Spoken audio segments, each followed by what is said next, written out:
ধূপগুড়িতে তৃণমূল প্রার্থী হিসেবে নির্মল রায়ের উপর আস্থা রাখল দল। দীর্ঘ ক্ষোভ বিক্ষোভের পরও নির্মল রায়কে ধূপগুড়ি তৃণমূল প্রার্থী হিসেবে বেছে নিয়েছে তৃণমূল কংগ্রেস। এদিন প্রার্থী ঘোষণা হতে ধূপগুড়ি শহরে ঢাক ঢোল নিয়ে প্রচারে বেরিয়ে পড়েন তৃণমূল প্রার্থী প্রফেসর ডাক্তার নির্মল চন্দ্র রায়।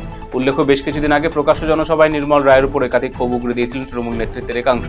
এমনকি অপদার্থ বিধায়ক বলে সম্বোধন করেছিলেন তাকে।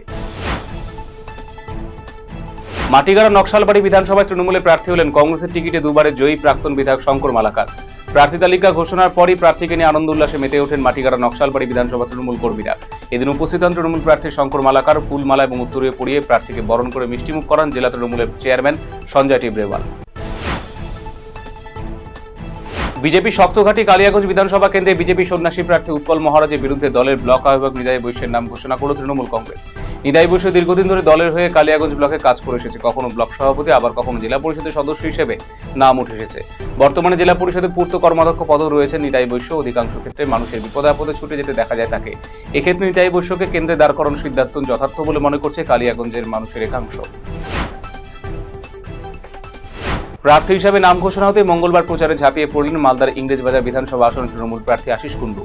এদিন বিকেলে হয়েছে প্রার্থী তালিকা ঘোষণা। এরপর দলীয় কর্মী সমর্থকদের নিয়ে প্রচারে নেমে পড়েছেন তিনি। জয়ের ব্যাপারে আশাবাদী তিনি।